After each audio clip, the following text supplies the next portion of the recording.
Okay. Yeah, I think maybe I'll quickly kick us off very briefly, and then we can do some introductions and then jump into the first activity. So welcome everyone who has joined us thus far. I'm expecting the room to fill up a bit more as we go. It is really cool to be doing another one of our EduFlow Academy year-end roundtable sessions. And this time we're going to be thinking about synchronous versus asynchronous collaborative learning. Yesterday we had a little planning session. We were joking about to what extent we're going to be making this a debate or not. And I think we'll probably all end up agreeing that I'm not going to give it away. I'm just going to leave it out there. I'm going to quickly introduce myself, and then Amy and Reed, if you wouldn't mind unmuting to quickly introduce yourselves as well. My name is William Cronje, and I'm an instructional designer and program manager at EduFlow Academy.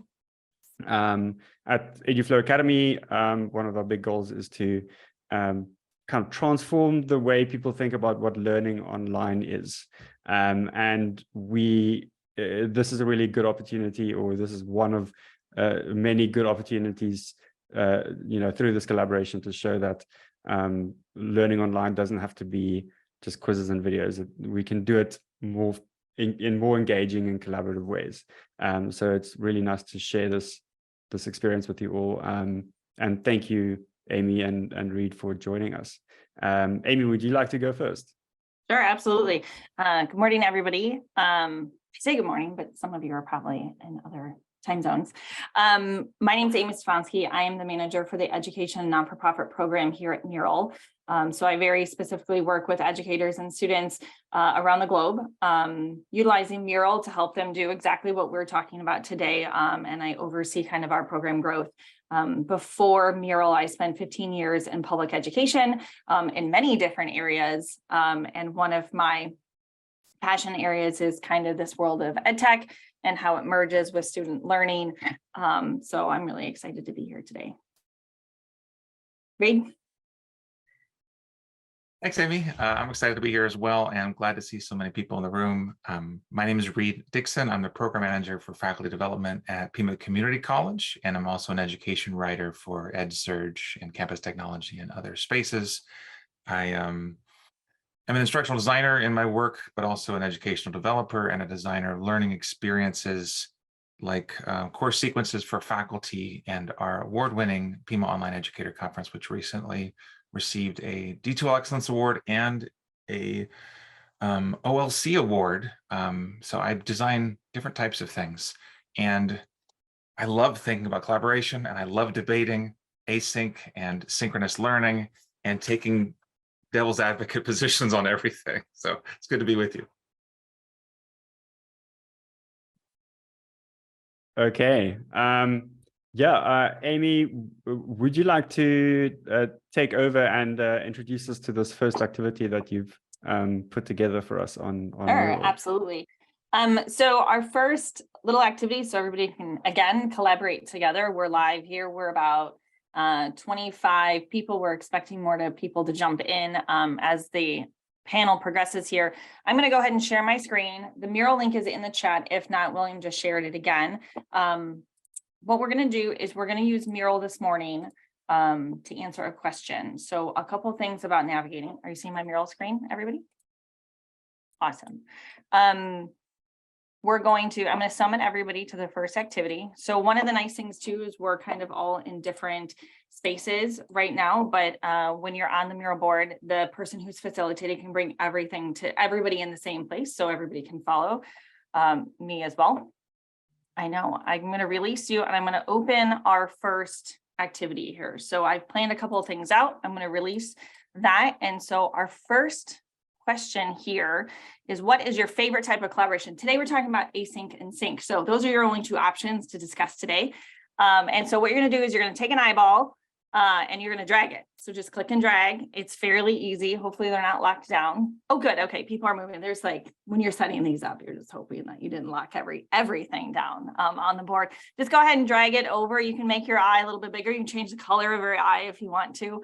But this is really simply how we do this. And again, if you don't want to get in the Miro board, absolutely you do not have to. You can always just put something in the chat as well. My colleague Sasha is here, so he's kind of looking through the chat. And so he will kind of bring those things onto the board as well, something that you can do with TAs. I always talk to professors and instructors about using your TAs to kind of help manage that back end. But this is just, again, another great collaboration piece that we're starting out with. So look at these async. I think this might be a good opportunity to also talk about the definition of synchronous versus asynchronous collaborative learning. That's a long phrase. Amy or Reed, do you have any strong opinions about how you would define async versus synchronous collaboration? I'll let Reed go first. So I like to think of synchronous with the part of the word that's omitted in sync, which is the chronos, the time element.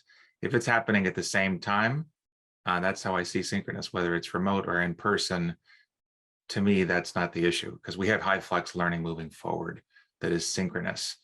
I do think that the word synchronous is a little bit distancing for students because they don't always know what it means. So live online or live in person are two ways to think of it. And I like to think of asynchronous as the things that can happen that are outside of a shared meeting time. Amy, thoughts? I'm right there with you. One of the things that I love about kind of both of these is the inclusiveness that it kind of brings to the table to make sure that we get voices. So that's where my heavy focus is on when we're doing either sync work. Again, the things that are happening live in class. I think of all the years that I've spent in the classroom teaching kindergartners all the way up through seniors in high school and even guest lecturing in college. It's kind of all the same, right? It's the same essence. You want people to engage in your conversation and not have a one-sided conversation. So to be able to give them the opportunity to collaborate together. And it could be as simple as this. And then async, I think of all the gaps in that learning progression that we can actually add in small pieces of learning opportunities that can be done outside of our 45, 90, hour and a half live sessions that we have. So there's that. Cool.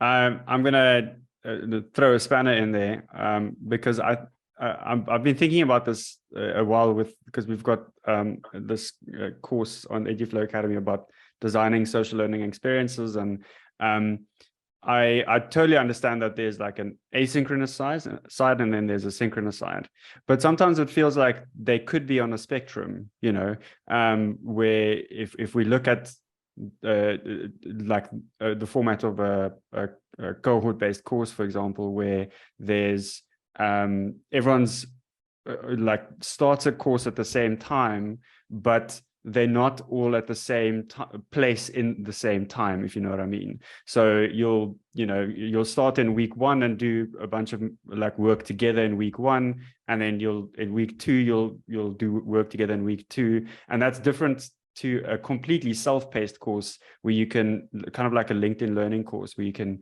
enroll and then start at your own time and end at your own time, and there's very little like time that's pushing you in any direction. So I wonder if there's like a space in the middle. I guess you don't have to like agree that there is, but it is an interesting thing to think about.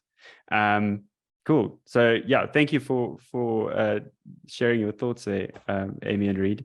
Next, I believe we've got another exercise where we can, or is it a question in the chat that we can ask? I do want to, William, if we could just pause for half a second. As we progress, we'll talk about the difference between sync and async, but I think there's a nuance towards the question of self-paced and the question of how many ways that we allow students to, or multiple pathways that we allow students to learn. So you mentioned the LinkedIn learning course that may just have one single path that you follow that's self-paced. I think we can complicate self-paced learning a little bit as we progress and think about what that might mean collaboratively. When we're all doing it at the same time together, or we're all asked to take the same path together, those are slightly different pieces that I think we can dig into. I'm really excited to do that as well. Okay, so yeah, I believe Amy, would you like to take over with this exercise? Yeah, absolutely. I'm going to apologize. My monthly tornado sirens are going off here in the state of Illinois. So pardon me if you guys are getting any kind of feedback for that. So our first activity, and I'll summon everybody over here. Again, we're using Mural to kind of take over and bring everybody together. So we're going to ask a question. What's one thing that you can do with one approach that you can't do with the other, or vice versa? So there are again, two different things here. You are more than welcome to put your answers in the chat. We will bring them over into the Mural board so we can see them all collaboratively. And then otherwise, you're more than welcome to add them into the pink sticky notes that are already there. Just double click on them. Otherwise, if you double click anywhere in that square, a sticky note is going to show up for you. And so you can double click in there and then just start typing, or just double click on the screen and one's going to show up for you. So what is one thing that you can do with one approach that you can't do with the other? We'll give you guys a little bit of time. I'm going to set the timer inside Mural.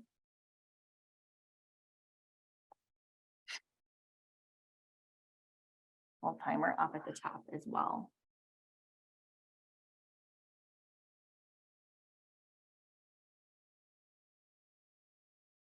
Oh, you're locked. Nope, that's me. Okay, I'm sorry. See, I have to release you. It's fine. It's just facilitators. There we go. Thank you. Thank you, Christopher. Georgette. You guys are on it.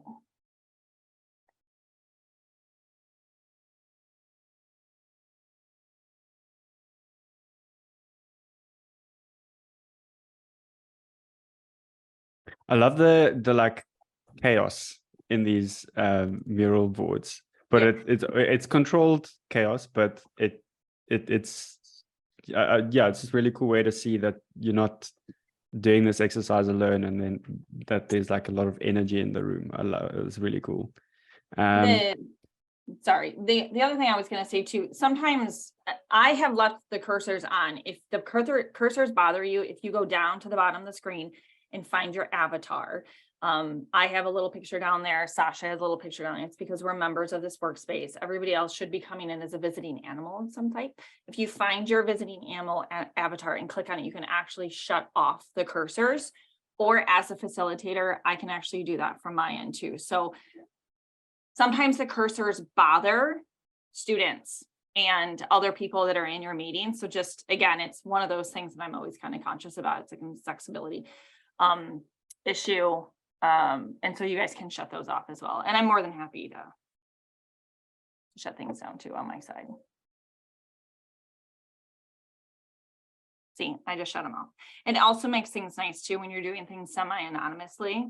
And then so people we can still see who wrote the notes in this phase, but you can't see people kind of moving around. Time's up. I love that.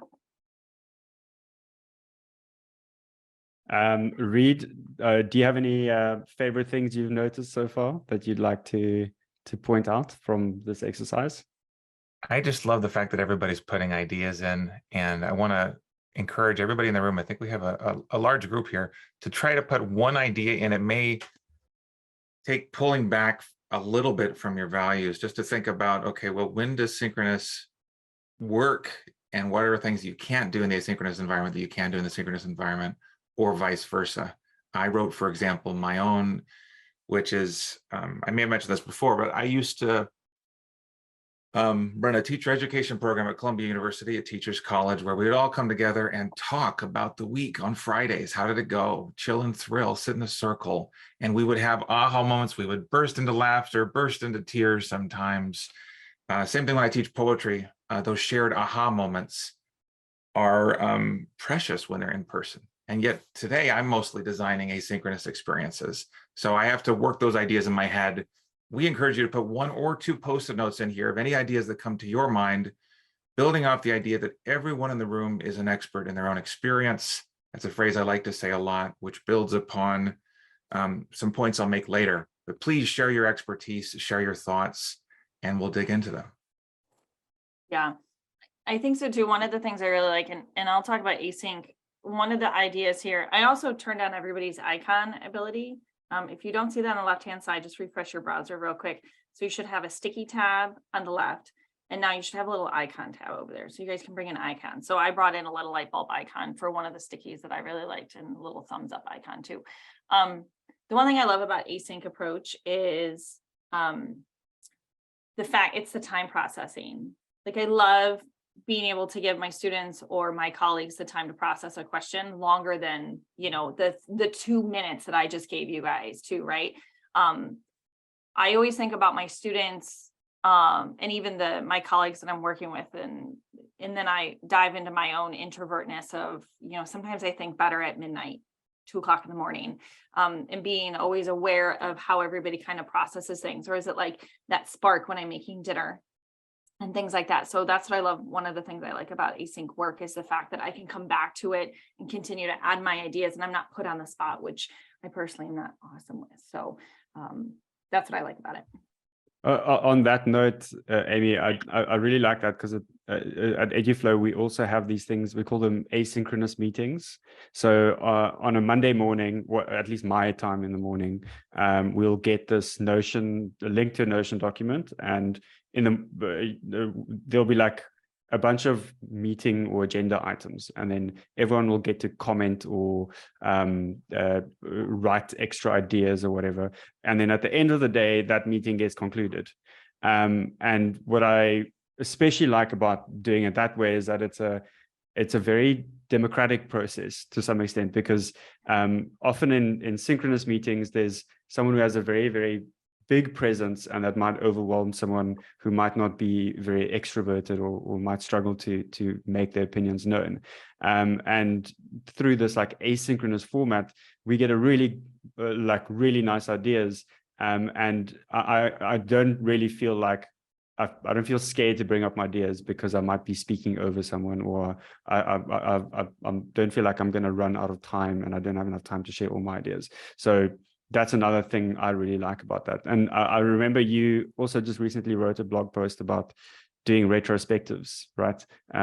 That's maybe a nice thing we should link to in the follow-up course later, your blog post about the retrospectives. Yeah, no, and I think that there's a lot of activities that lend themselves nicely to both async and sync, and Reed, jump in here if you prefer one or the other when it comes to that. But I think there's a lot of activities that we do normally within our classroom and our work practices that we haven't thought about putting into an async mode or to a sync mode, because traditionally it's always done one way or the other. And sometimes it's just participating in things like that just to see another version of it, to be like, oh, that's easy, or oh, I really like that. So yeah.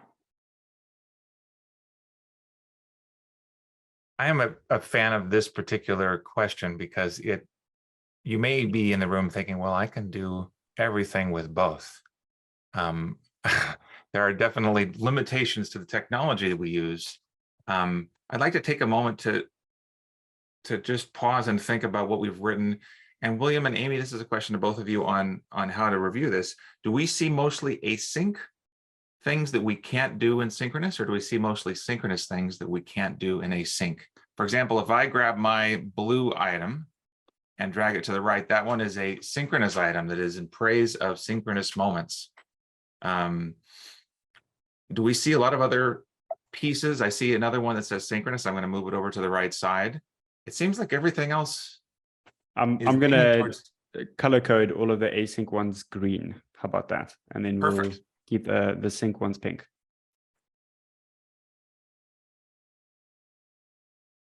So I just want to do a feedback loop for those of you sharing your ideas and making sure that you know that you're valued, and read some of the comments that have come through so far. We allow the question of asynchronous providing more processing time for different kinds of learners. Another point is that there is immediate feedback possible in synchronous. And again, you may disagree with some of these items. That's fine. We'll dig into the debate. In terms of the direct interaction with Zoom as something that you aren't able to necessarily get in asynchronous, these are going to be points of debate that we might have as we progress, all of us in the room, where we're like, actually, I can do that in synchronous, or actually, I can do that in asynchronous. But we see definitely some values of things that we're able to do in any kind of modality. Another comment says, asynchronous allows us time to formulate an answer or statements that you don't feel put on the spot. You're not called on and asked to speak in front of your peers. The anxiety piece isn't there. Well, actually, there is another anxiety piece, which is the online student that's entirely asynchronous is sometimes anxious about being exposed. And we'll talk a little bit about how do we create a culture of warmth and belonging in order to make social learning possible in either environment as we progress. William, I think, has cleared up all the post-it notes. I think that was either Sasha or That was me. Amy. All right. They're the ones who move really quickly. I'm the one who's like still trying to move my way around here. One thing I want to also maybe bring up is this idea of accessibility as well in the asynchronous environment, because we can talk about accessibility in terms of like making learning material physically accessible, but also what if you are unable to attend live sessions because you've got kids at home and you've got to pick them up from school, for example. I think in an asynchronous environment, there's a lot more opportunities where you can make things or provide opportunities for more accessibility or more access, which I really like. For our instructional design principles course, we have the live sessions, but then we also record them and then put them in a discussion where people can watch them and then still have a conversation afterwards. And I think that's a nice way to maybe find a healthy combination or healthy way to build a bridge between async and sync. I'm going to dovetail off of that and say too, so I work with instructors around the world, and I think one of the stories that I like hearing the most is when they're building async or sync opportunities and they're using tools that are helping them do this. When they attach those items to their Canvas or the LMS systems, their students don't feel like they've missed anything, right? Like, stuff happens. It is the way, like, I wish I had that when I was in college. I wish that I had that in my early career, where if I missed a meeting because XYZ, I could just get caught up on my own with then just a short, touching point with my professor or my boss or something like that.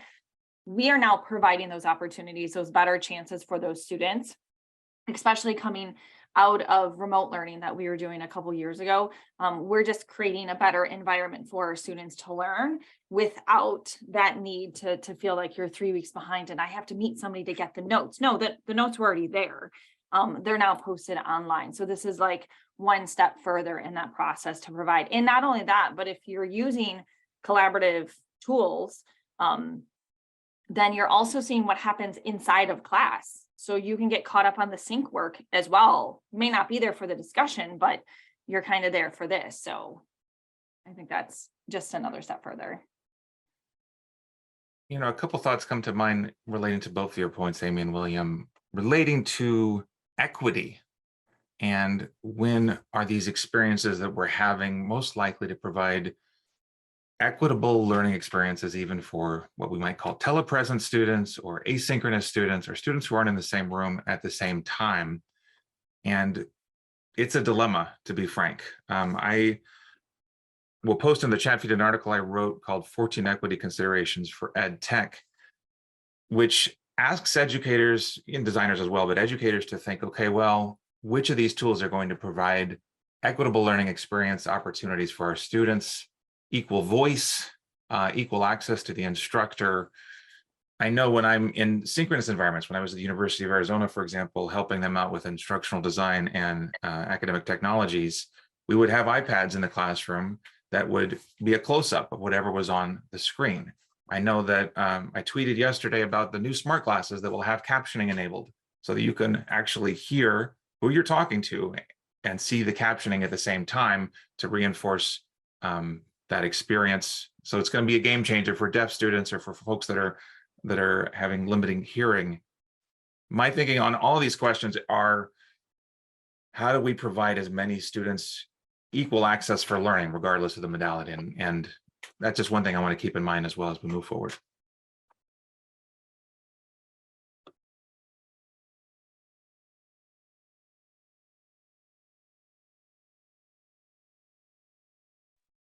So William, as a follow-up on your point, we have students that at our community college that are in rural areas. We have students that are in spaces that have limited Wi-Fi access.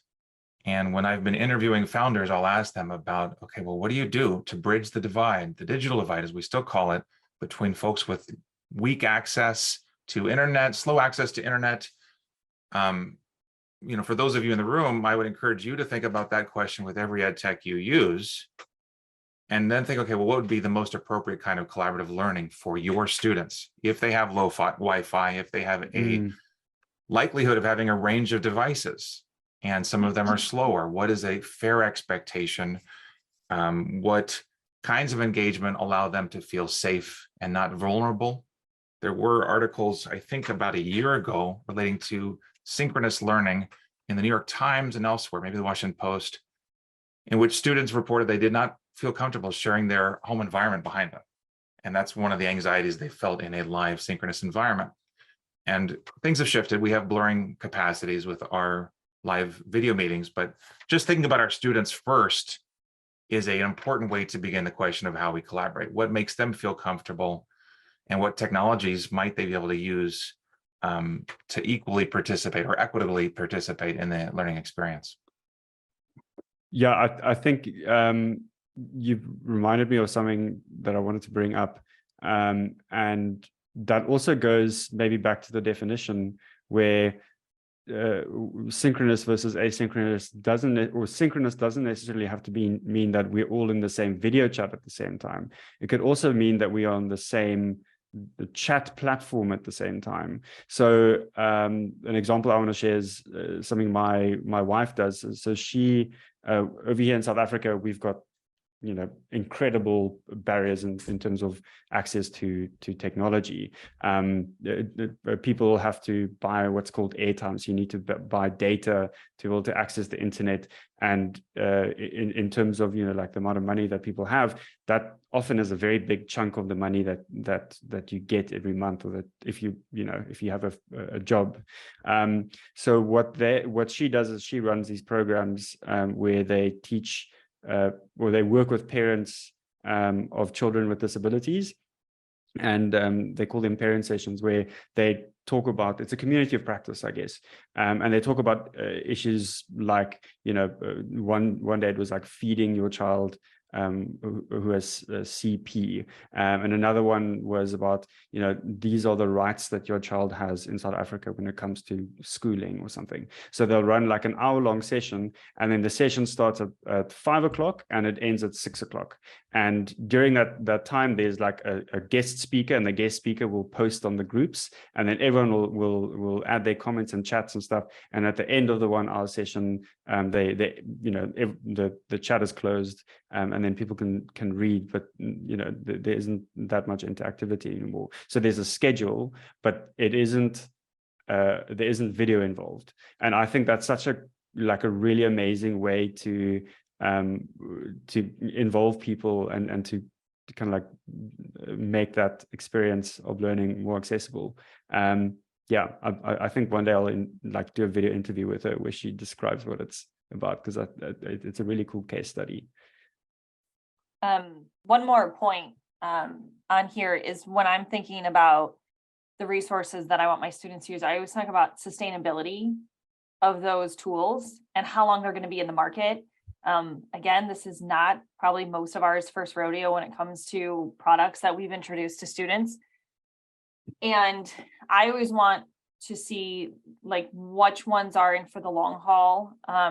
And not only that, but so when I taught in several different areas. I taught food and nutrition. I taught STEM classes. I'm a certified school librarian.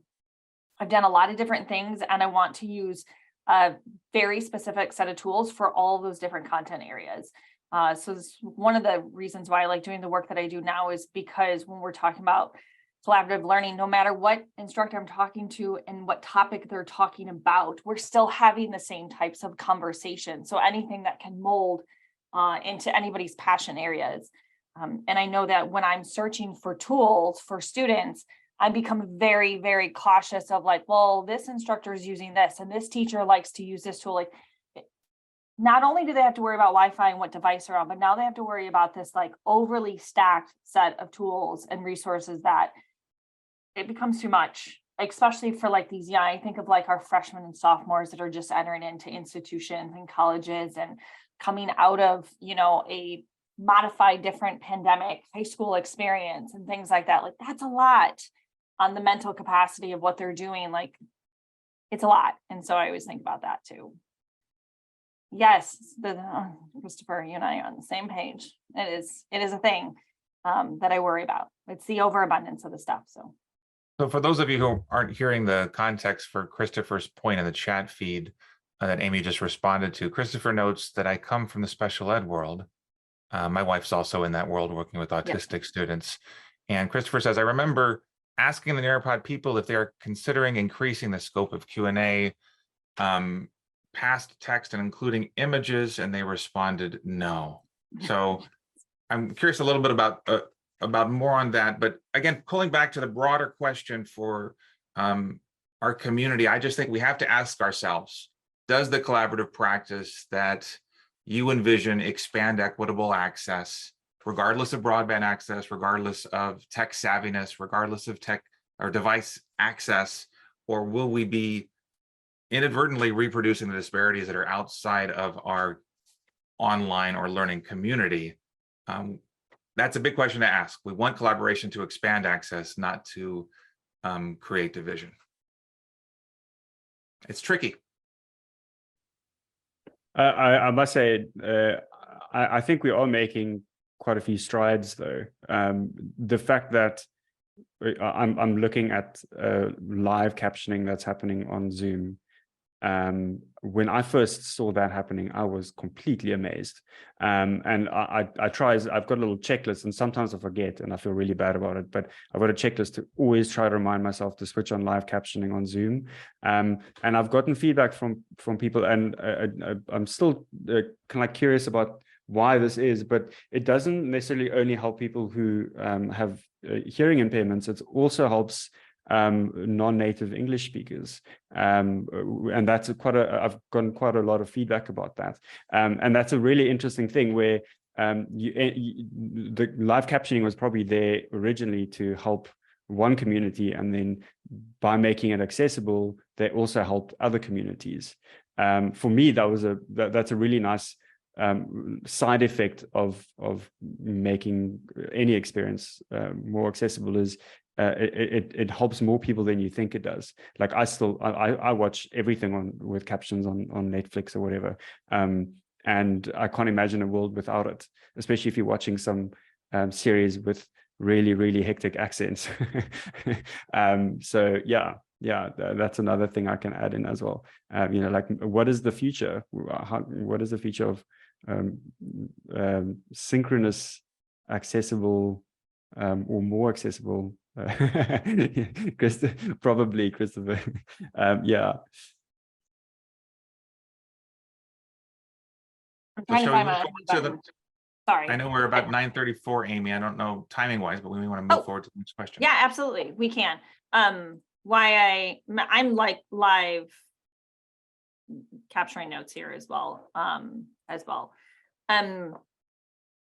I was going to say to William, I was just going to add on one little thing. I love the point that you made about sometimes when you're doing something like an accessibility wise, you actually don't know how it's helping a broader audience. Because I know that like we do 2 or 3 in the K-12 space. When I was teaching, there were things and accommodations that I was making for groups of students. And then I would just expand that to everybody, and then other students would be able to use it in different ways, whether it was to go back and check or things like that. It just became like another kind of eye-opening experience. So anyway, okay, I'm going to summon you all and make sure I release you. So there we go. We're going to ping everybody the next kind of question here. I'm going to release you once you guys get here. I did turn off cursors so you can't see anybody else's cursor. The question is when has either async or sync worked in your favor? So again, we all have those moments where things don't happen as planned. We love those and we always pivot away from them. But when has a time where it's worked in your favor? And like, if you guys can give us a use case or examples, Again, we want this to be a collaborative experience. So if we could take something away to try within the next 24, 48 hours or an inspiring idea, please feel free to share. We will take ideas from the chat and we will make sure that we put those into the sticky notes as well. So we have, for those of you who are not joining us on the board, which is totally fine. William or Reed, do you guys have any use cases that you guys want to talk about where everybody's putting in their ideas? I won't set a timer for this.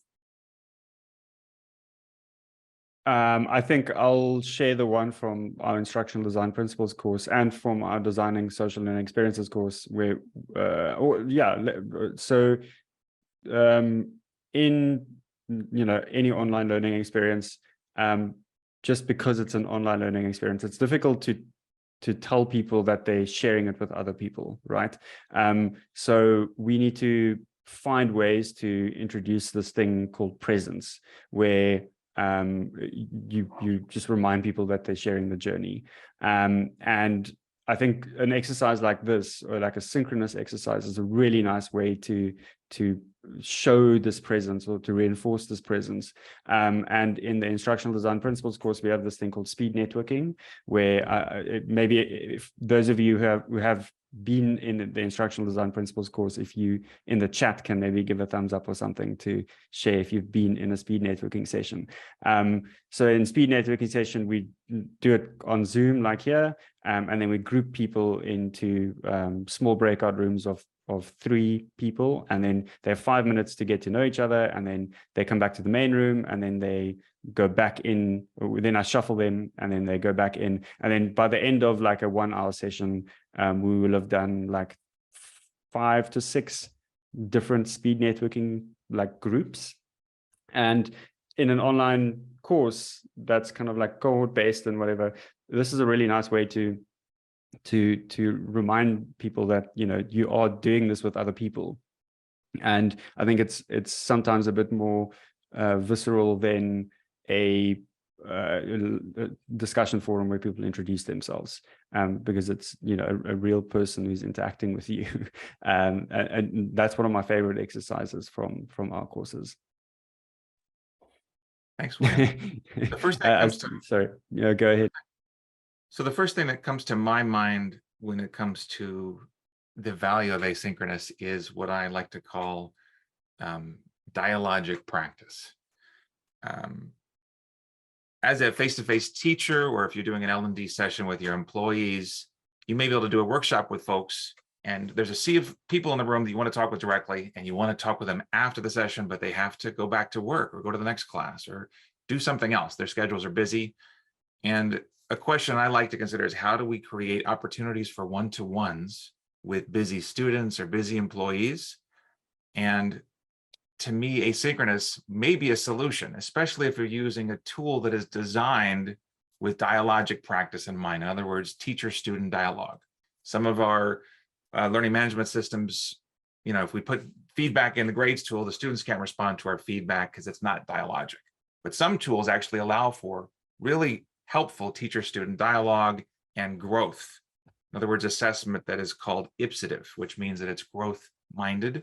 And I think the asynchronous environment, even for face-to-face teachers, if we create opportunities for one-to-one that are virtual, we can talk to more of our students or more of the people that we're trying to meet with that are learners in our courses.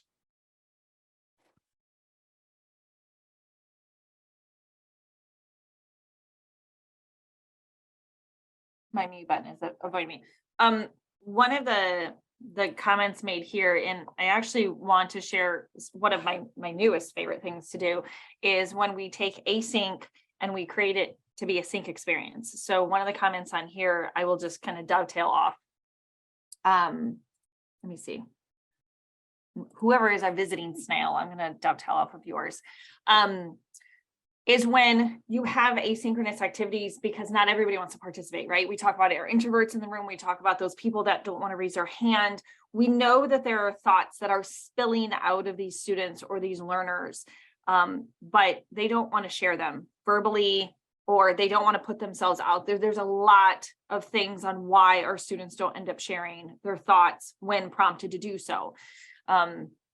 it's in the same atmosphere of like, give them longer to think, like pause for 30 seconds instead of 10 as a teacher and as an instructor. I can't do that clearly.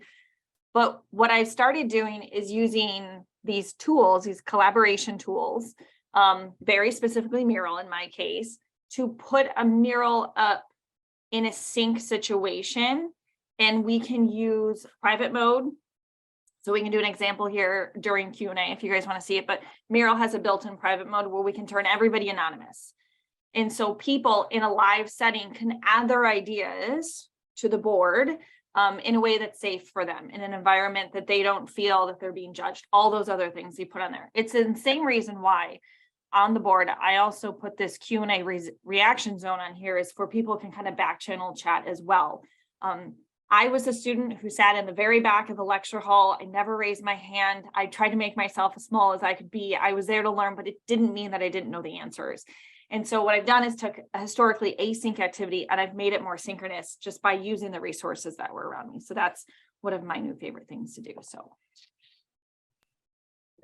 Yeah, I think one of the, just building on that, I mean, you don't even need like Mural to do that sometimes, because I think one of the forgotten elements of a traditional think, bear, share activity, so where people get into groups and then they share what they came up with, is the format should actually be where people work alone for a minute and then they get into groups and then they share what they've learned. That thinking alone is a really important thing. Otherwise, you're kind of just leaning on someone to do all the work for you. It introduces this idea of social loafing. But if you ask people to sit like kind of in the quiet and really think about a problem before, you're doing some like effort yourself, and then you're bringing something to the table in pairs before it goes out.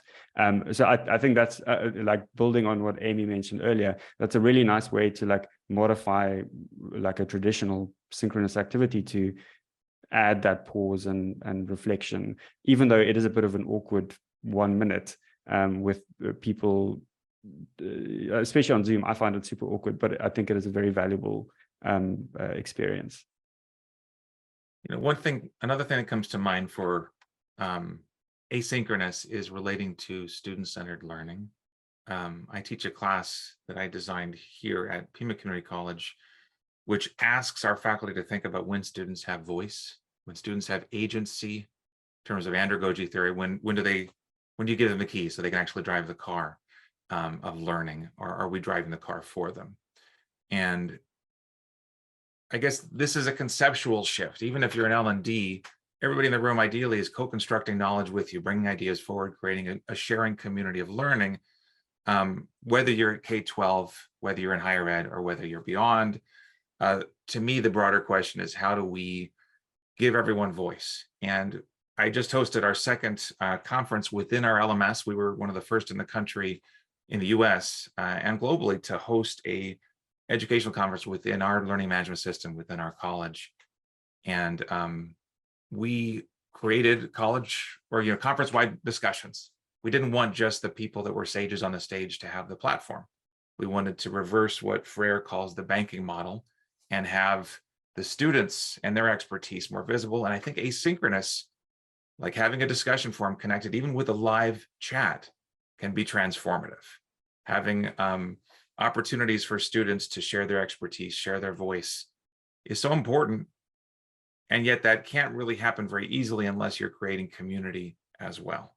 And maybe that's something we can address as we come to the close of the session, is how do you create a safe space for your learners, for your participants in learning, so that they can feel comfortable sharing their bright ideas, sharing their insights with their peers, because they may not want to share unless they feel safe, unless they feel supported. I totally agree with that, like deep in my soul. And I think it starts day one, right? Or even before, creating that environment and using the resources that you have to create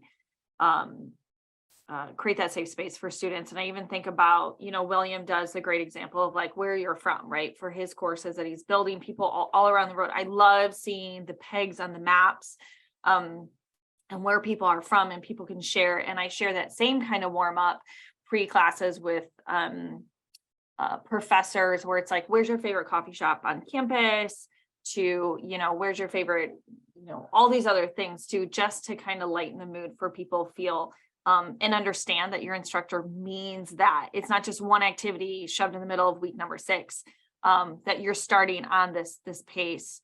And it could be small things like we're doing here to garner that trust that leads them into talking later, which again, for me as an introvert was always really hard. So yeah, I appreciate all of that. Maybe I can modify a bit of a follow-up question that we'll kind of probably go into later, but I think in our Designing Social Learning Experiences course, we talk about this idea of psychological safety. And maybe that's a question I can ask the two of you. Which techniques can we use to encourage psychological safety asynchronously and synchronously? Well, what are the specific things you do when you run a session, or when you set up a course or a discussion forum? For example, one thing that we do at EduFlow Academy is we're very conscious about the language we use.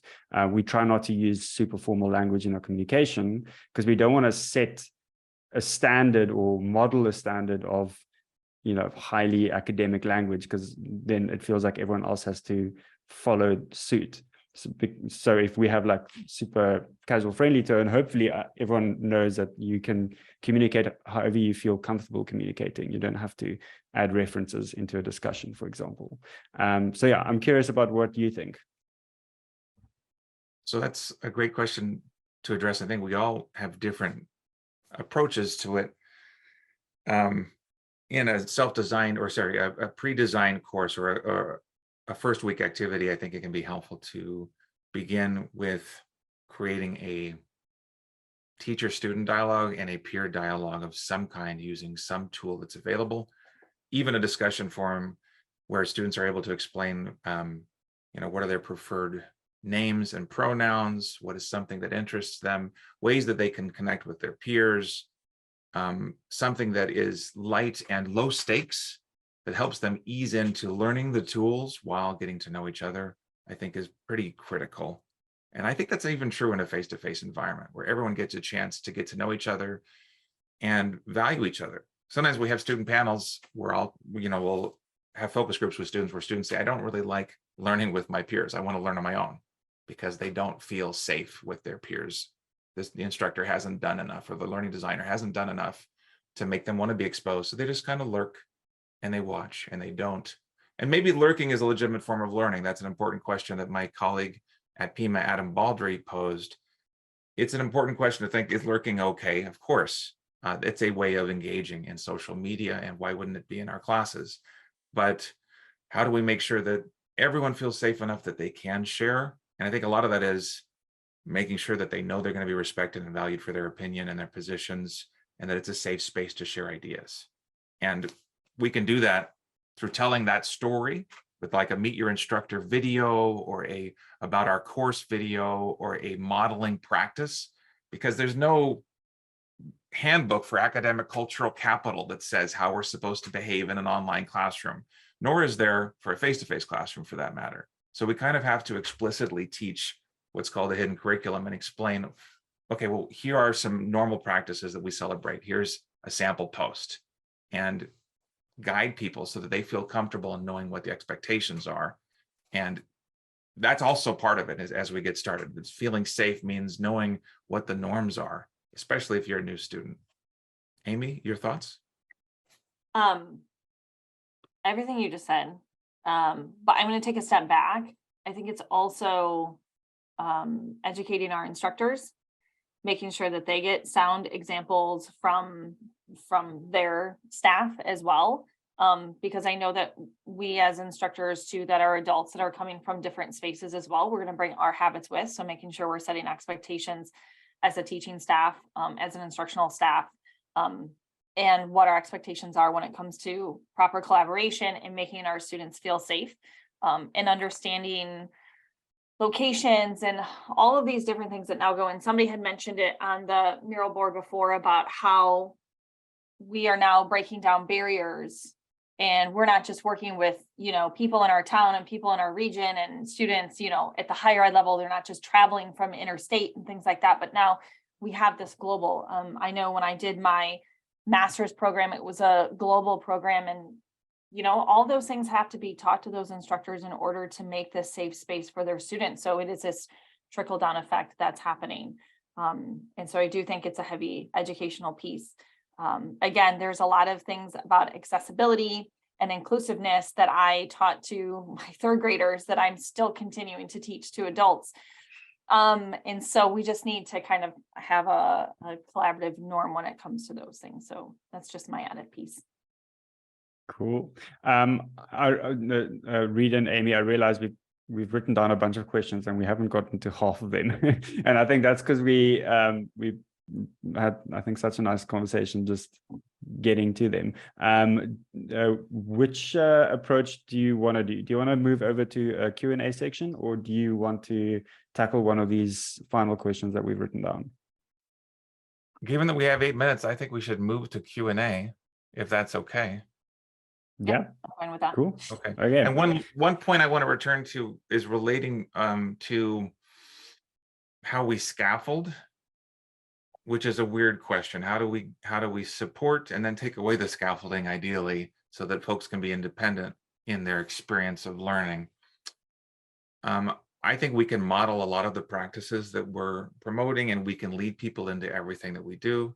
And that includes, how do we use video? If there's a video inside our course, our students may not know how they're supposed to digest it. Are they allowed to skim through it? Are they expected to take notes on it? Is there going to be a hidden quiz in the middle?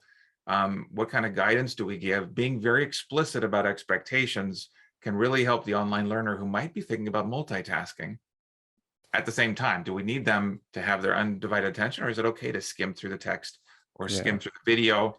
I'm posting another article here from EdSurge that I put together saying that press play isn't a teaching strategy, and that we as educators need new methods for video, where we guide them into the video, or we give them reflection on the video, or we pose some questions that scaffold. You may agree or may disagree. Sorry, Reed, can I just interrupt? No. Would you mind describing what you mean by scaffold? I think we might have a few people who don't quite understand or might not have been introduced to the concept before. Sure thing. So when I think of scaffolding, I think of buildings, whenever you're trying to build a building, you'll often see scaffolding around the outside before the building is built up tall. And by the time you're done building the building, the scaffolding is removed and all you see is the building. But in order to get to the next level and continue to build as a constructivist might think, you're going to need some supports. And the idea of the faculty as the facilitator, even for social learning theory and Lev Vygotsky, he describes the teacher's role as the facilitator, as the person that scaffolds learning. But the learner is the one that's doing the learning. They're doing the cognitive work. And if we're doing more of the cognitive work than our learners are, then we're in trouble. We need to approach it, whether it's K-12 or whether it's andragogy in adults. We want to think about how do we let the students start to feel confident doing things on their own without our scaffolding, without our hand-holding, without being dependent upon the instructor. Ideally, they're even co-constructing and co-building with us. That's what I mean by scaffolding. That's such a good definition, Reed. Thank you. Amy, I think you had go ahead. I did not. No, I was agreeing. And then when you said pushing play is not a thing, I just thought, like, weird. That's a weird concept that you can't do that in teaching. It's my sarcasm. I think we often see that in LinkedIn. We see it elsewhere where there's courses that are, as William said, self-paced, where you watch the video, then you watch the video, then you watch the video. And maybe we're acculturated enough to know how to process those videos and make the most of it. But I would venture to say, for any of you sharing a video, you have a vision for how you're hoping that video might be utilized. And some videos are probably okay to skim. Some videos you really want a deep, close analysis of with students taking notes. And we need to just let students know. Cool. Amy, you Yeah, wanna say something? my other thought is when I'm thinking about our students that are in higher education, that they have been consuming content online for the last decade in short, right? It's this concept around like the micro learning and like short bits and TikTok and all these other things. Like there's a time and place for that, but when it comes to formally or a new larger concept, like what is that like? I don't think, maybe you guys have the answer. I'd love to know more. I don't think we've defined that yet, right? Like everybody's grabbing on to like, ooh, now they're learning in microbits. And now, but I still think that there is a place for different parts of these. It just needs to be better defined and what that looks like. So, and maybe it's a combination of all of them, probably is, but again, I don't have the answer. Surprise. Cool. Thanks, Amy. Maybe let's open up the last few minutes to the chat. If anyone has any questions they'd like to be answered, you're welcome to type it into the chat or to add it into the Q&A section in the mural board. Or yeah, if you have any final comments, you're welcome to. William, I have a question for you as we're waiting for the questions to come in. Okay. In one of your previous talks, you mentioned that social learning and how we design it may be dependent upon the platform we're using, whether we're designing in a wiki or we're designing in a discussion forum. I'd love to hear more from you on that because it's a really interesting topic. Your thoughts, anything that comes to mind? Yeah, so in the Designing Social Learning Experiences course, we introduced this thing called the collaborative learning gamut. And it talks about, there's two axes. So there's a informal side and then there's a formal side. The informal side is, like a casual water cooler conversation. And the formal side is a structured training session. And then we've got a vertical axis, and that goes from self-paced to real time. So obviously it makes a matrix or grid, and there are 4 quadrants. And depending on your location on the quadrant, it helps us to think more carefully about the type of learning experience we're designing and how we can, like design those scaffolds that you mentioned earlier. The scaffolds we are able to build or facilitate in an informal, self-paced experience, or let's say an informal real-time experience, they're quite limited, right? Like how do you tell people how they can have a conversation by the water cooler when they just run into each other?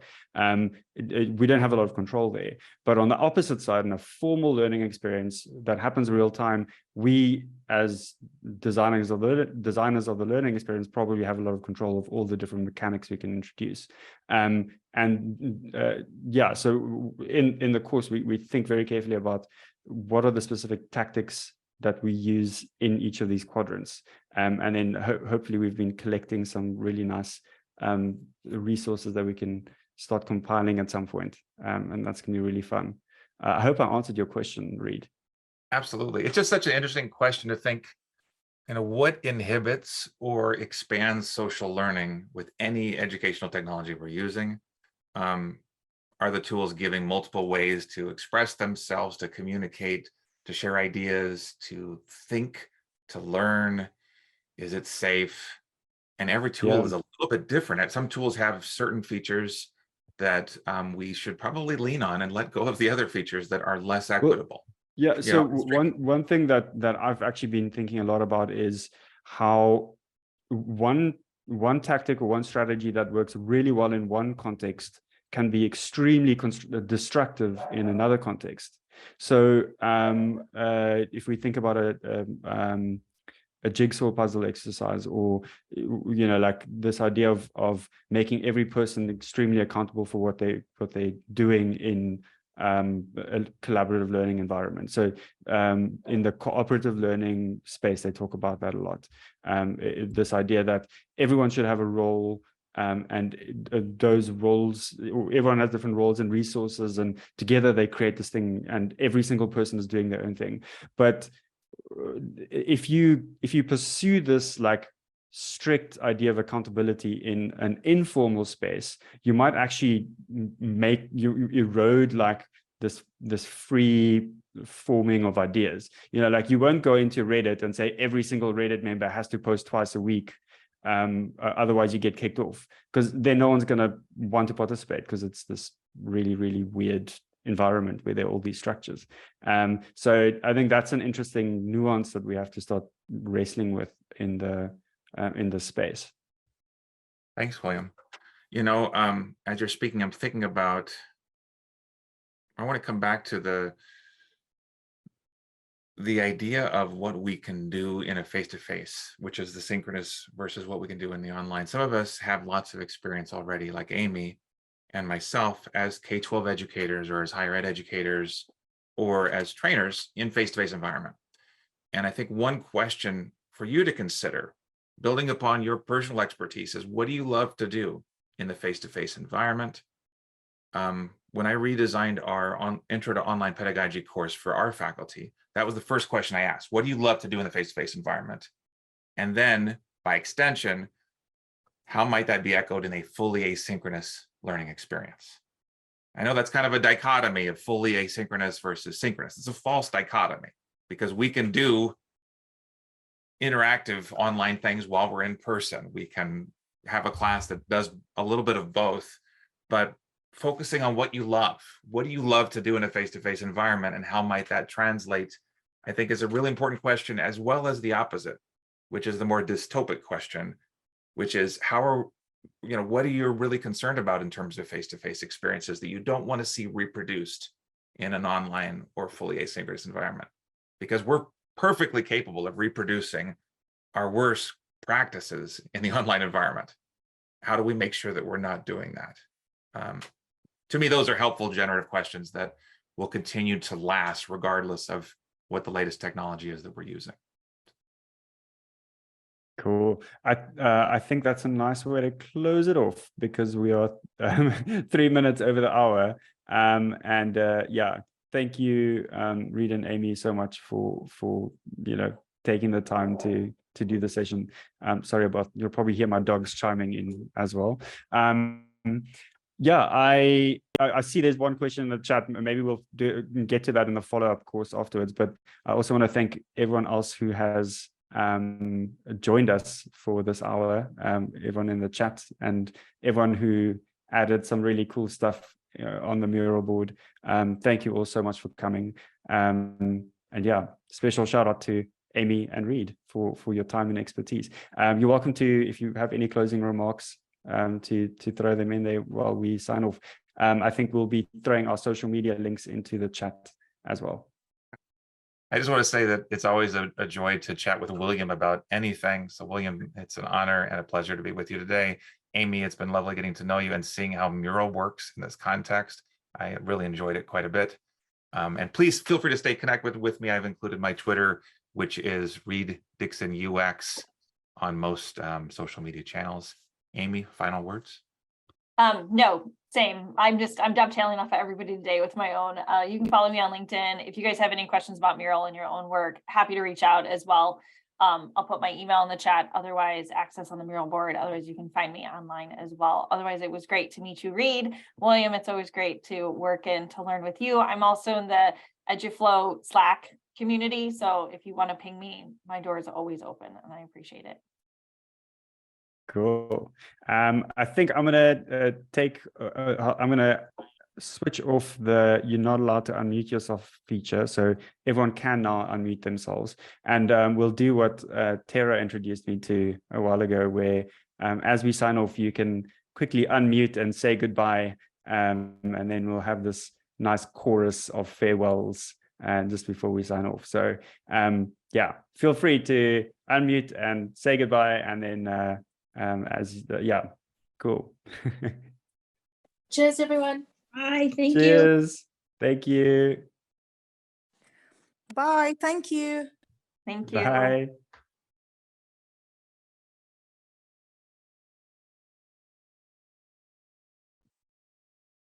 Right. I think I'm gonna have to take some lessons from Tara on how to run that like goodbye thing a bit more smoothly. She does it much better. Yeah, thank you so much again, Amy and Reed. We'll be in touch. I'll share the recording of the workshop and stuff with you afterwards. Yeah, and let us know too if you want I put the 4 articles on there, the ones that Sasha and I nice. just wrote. And if you want any more resources, happy to, to bounce off. I know Reed shared a couple resources as well to stack in there. So just let us know.